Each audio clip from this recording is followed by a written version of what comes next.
మన హిందూ సాంప్రదాయం ప్రకారం ఎన్నో విశేషమైన పండుగలు ఉండగా వినాయక చవితి మాత్రం కొంచెం ప్రాముఖ్యత ఎక్కువే. ఎందుకంటే అన్ని పండుగలు వాళ్ళ ఇంట్లోనే సంతోషంగా సాంప్రదాయంగా జరుపుకుంటారు. కానీ వినాయక చవితి మాత్రం అందరము కలిసిమెలిసిగా ఒక్కటిగా జరుపుకుంటాము. అసలు వినాయక చవితి ఎందుకు జరుపుకుంటారు?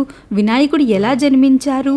ఈ పండుగను 11 రోజుల పాటు వీధులలో ఎందుకు పెట్టి పూజిస్తారు? ఈ విషయాలన్నింటి కోసం నా ఛానల్ని తప్పకుండా సబ్స్క్రైబ్ చేసుకోండి.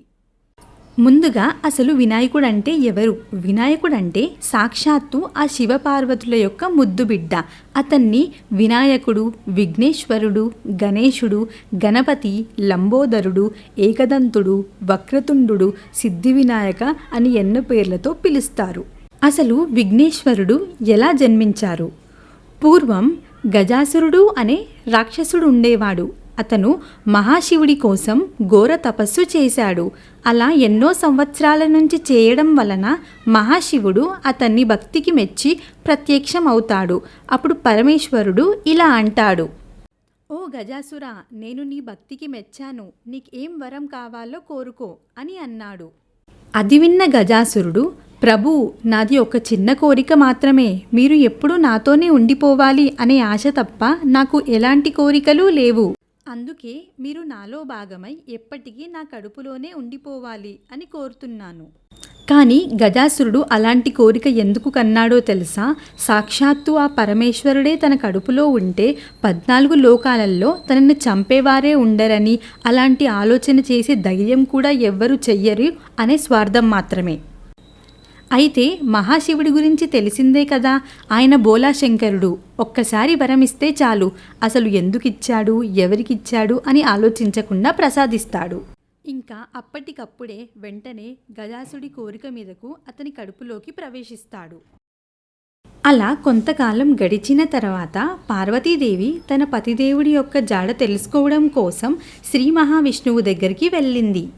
ఎలాగైనా సరే తన భర్త జాడ కనిపెట్టమని అడుగుతుంది. అప్పుడు శ్రీ మహావిష్ణువు తన దివ్య దృష్టితో గజాసురుడి వ్యూహాన్ని, పరమేశ్వరుడి వరాన్ని అర్థం చేసుకొని పార్వతీదేవికి తన భర్తని తీసుకువస్తానని మాట ఇస్తాడు. ఆ గజాసురుడికి గంగిరెద్దే సరైనదని పరమేశ్వరుడి వాహనమైన నంది దగ్గరికి వెళ్తాడు. అలాగే తనతో పాటు సృష్టికర్త అయిన బ్రహ్మని తీసుకువెళ్తాడు. అయితే నందిని గంగిరెద్దుగా మార్చి విష్ణు మరియు బ్రహ్మ కూడా మారు వేషాలలో అందరూ కలిసి గజాసుడి దగ్గరికి వెళ్తారు. గజాసురుడిని గంగిరెద్దు ఇంకా మారు వేషాలలో ఉన్న వారి మేళతాళాలతో అతన్ని మెప్పిస్తారు. అయితే గజాసురుడు సంసృష్టుడై ఎంతో గర్వంతో ఏం కావాలో కోరుకో, ఈ క్షణమే తీరుస్తా అని అంటాడు. అప్పుడు మారువేషంలో ఉన్న శ్రీ మహావిష్ణువు ఇలా అంటాడు, ఓ రాక్షసవీరా, ఇంతసేపు మిమ్ము మెప్పించిన ఈ గంగిరెద్దు ఎవరో కాదు, స్వయంగా ఆ పరమేశ్వరుడి వాహనమైన నంది. చాలా కాలంగా అతని ప్రభు కనిపించడం లేదని చాలా బాధపడుతున్నాడు. మీరు దయతో ఇచ్చిన మాట ప్రకారం ఒక్కసారి పరమేశ్వరుణ్ణి చూపిస్తే చూసి వెళ్ళిపోతాం అని అంటారు. ఇప్పుడు ఈశ్వరుణ్ణి చూపించాలంటే తన పొట్ట చీల్చుకుంటూ రావాలి.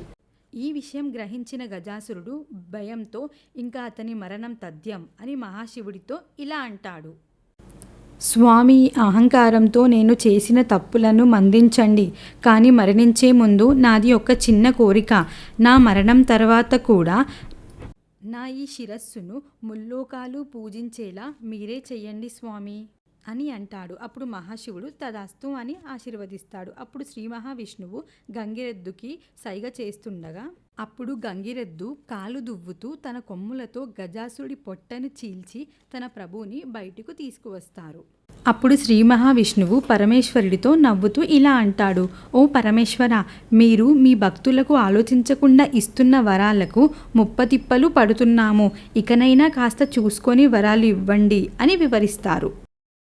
ఇక తన పతిదైవం వస్తుందన్న విషయం గ్రహించిన పార్వతీదేవి సంతోషంగా ఏకాంతంగా అభ్యంగర స్నానం చేయాలని నిర్ణయించుకుంటుంది. అప్పుడు తన వంటికి ఉన్న పసుపుతో ఒక చిన్న బాలుడి రూపాన్ని తయారు చేసింది.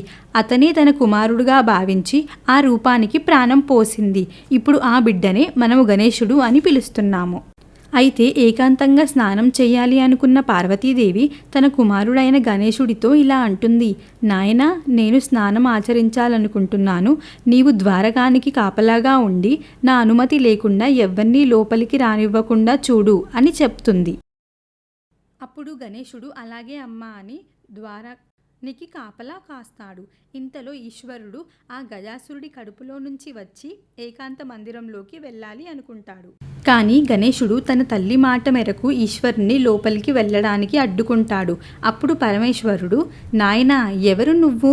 నేను పార్వతీదేవి పతిదేవుణ్ణి, నన్నెందుకు అనుమతించడం లేదు అని అంటాడు. అప్పుడు గణేశుడు, పితృదేవులకు ప్రణామాలు. నేను పార్వతీదేవి పుత్రుణ్ణి. నా తల్లి ఏకాంతంలో ఉంది. తన అనుమతి ఇచ్చే వరకు నేను ఎవ్వరినీ లోపలికి అనుమతించను. మీరు దయచేసి తిరిగి మరలా రండి. నేను మాత్రం మా అమ్మకి ఇచ్చిన మాట తప్పను అని అంటాడు. దానితో పరమేశ్వరుడికి తీవ్ర కోపం వస్తుంది. ఎంత వాదించినా అడ్డు తొలగడం లేదని గణేశుడి వైపుకి వేగంతో తన త్రిశూలాన్ని విసురుతాడు. అది గణేశుడి తలని శరీరాన్ని వేరు చేస్తుంది. అతని ఆర్తనాదాలు విన్న పార్వతీదేవి పరుగున అక్కడికి వచ్చి తన కుమారుణ్ణి చూసి శక్తి రూపంగా మారి ముల్లోకాలని నాశనం చెయ్యబోతుంది. ఈ విషయం తెలిసిన బ్రహ్మ, విష్ణు ఇంకా దేవగణాలు అందరూ అక్కడికి వచ్చి పార్వతీదేవిని శాంతింపజెయ్యమని, గణేశుణ్ణి తిరిగి బ్రతించమని కోరుతారు. అప్పుడు మహాశివుడు తన గణాలతో ఉత్తర దిక్కున తలపెట్టి పడుకున్న జీవి తలను తీసుకురండి అని ఆదేశమిస్తాడు. అప్పుడు వాళ్ళు ఒక ఏనుగు తలని తీసుకొని వస్తారు. వెంటనే శివుడు ఈ ఏనుగు తలని గణేశునికి పెట్టి తిరిగి ప్రాణం పోస్తాడు. ఇక్కడ ఆ ఏనుగు తల ఎవరిదో కాదు, అది గజాసురుడి తల. తన కోరిక మీద ఈశ్వరుడు ఈ పని చేస్తాడు.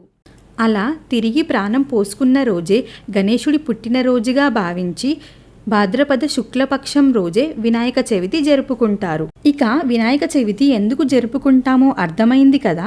కానీ వినాయక చవితి రోజు ఎందుకు చంద్రుడిని చూడొద్దంటారో తెలుసా? ఒక్కసారి వినాయక చవితి నాడు శ్రీ మహాగణపతి తన భక్తులు పెట్టిన నైవేద్యాలన్నీ బొజ్జ నిండగా ఆరగించారు. ఆ తరువాత రాత్రి వేళలో తన వాహనమైన మూసికంపై కైలాసానికి వెళ్తుండగా తన బొజ్జలో ఉన్న నైవేద్యాల వల్ల కడుపు ఉబ్బిపోయి మూసికంపై నుంచి కింద పడతాడు. కింద పడిన వినాయకుణ్ణి చూసి చంద్రుడు అహంకారంతో పగలబడి నవ్వుతాడు. దానికి కోపగించిన గణపతి, నా పుట్టినరోజు నన్ను చూసి నవ్విన నిన్ను ఎవరైతే చూస్తారో వారికి అపనిందలు, నీలాపనిందలు తప్పవు అని శపిస్తాడు. ఆ శాపం వల్లనే మనము చవితి చంద్రుణ్ణి చూడకూడదు. ఇది ఇలా ఉండగా కొన్ని రోజులకు శివపార్వతులకు రెండో పుత్రుడు కుమారస్వామి జన్మిస్తాడు. ఆ తరువాత శివపార్వతులు తన కుమారులకు ఒక పరీక్ష పెడతారు. 3 లోకాల చుట్టూ ముందుగా ప్రదక్షిణం చేసిన వారికి ప్రధాన పూజ గౌరవం దక్కుతుంది అని చెప్తారు. అయితే వెంటనే కుమారస్వామి తన నెమలి వాహనంపై 3 లోకాలు చుట్టడానికి బయలుదేరాడు. కానీ గణేశుడు మాత్రం తన తల్లిదండ్రుల చుట్టూ 3 ప్రదక్షిణలు చేసి, మాతాపితలే నాకు 3 లోకాలు, వీళ్ళ చుట్టూ తిరిగితే నేను 3 లోకాలు తిరిగినట్టే అని అంటాడు. దానితో ఇక ఏ పని మొదలుపెట్టినా, ఏ పూజ చేసినా అందరికంటే ముందు నీకే పూజ జరుగుతుందని వరమిచ్చారు. అందుకే విఘ్నాలను తొలగించే దేవుడిగా విఘ్నేశ్వరుడిగా, గణాలకు అధిపతి కాబట్టి గణపతిగా, జ్ఞానానికి అధిపతి కాబట్టి గణేశుడిగా పేరు పొందాడు. ఇంకా అసలు విషయానికి వస్తే వినాయక చవితి వీధుల్లో ఎందుకు జరుపుకుంటున్నారో తెలుసా? 1890లో మన భారతదేశం బ్రిటిష్ ఈస్ట్ ఇండియన్ కంపెనీ పాలనలో ఉండేది. పేరుకి దేశం మనదే అయినా ఇచ్చగా బ్రతకనిచ్చేవారు కాదు. ప్రజలు ఒక్కటి అవ్వకూడదని వాళ్ళందరినీ అసలు ఒక చోట కలిసి ఉండనిచ్చేవారే కాదు. అప్పుడే ప్రజలందరినీ ఏకం చేయడానికి లోక్మాన్య బాల్ గంగాధర్ తిలక్ గారు ఒక ఆలోచన చేశాడు. హిందువులు వాళ్ళ ప్రాణాలు తీసినా ఊరుకుంటారు, కానీ వాళ్ళ దైవం జోలికి వస్తే అస్సలు ఊరుకోరు అని ఆ బ్రిటిష్ వాళ్ళకి కూడా బాగా తెలుసు. స్వతంత్రం తేవాలి అంటే యువతని మేల్కొల్పాలి, ప్రసంగాలు చెయ్యాలి. అందుకే బ్రిటిష్ వారి అనుమతి తీసుకొని 1985లో పూణే ఇంకా మహారాష్ట్రలో వినాయక చవితిని ఘనంగా ప్రజల అందరితో కలిసి జరపడం మొదలుపెట్టారు. ఇలా వినాయక చవితిని అంగరంగ వైభవంగా కులం, మతం భేదం లేకుండా అందరూ ఏకమై జరుపుకుంటారు. అలా మొదటి రోజు మట్టితో చేసిన వినాయకుడి విగ్రహాన్ని ప్రతిష్ఠించి 11 రోజుల పాటు పూజా భజనలతో భగవంతుణ్ణి ఆరాధించి 11వ రోజున నిమజ్జనం చేసి గణేశుణ్ణి తిరిగి కైలాసానికి సాగనంపుతారు. ఇది వినాయక చవితి యొక్క పూర్తి కథ. ఈ వీడియో మీకు నచ్చినట్టయితే లైక్ చేసి మన తెలుగు అప్డేట్స్ ఛానల్ని సబ్స్క్రైబ్ చేసుకోండి. అలాగే మీ బంధుమిత్రులకు తప్పక షేర్ చేయండి. ఓం గం గణపతయే నమః అని కమెంట్ చేయండి.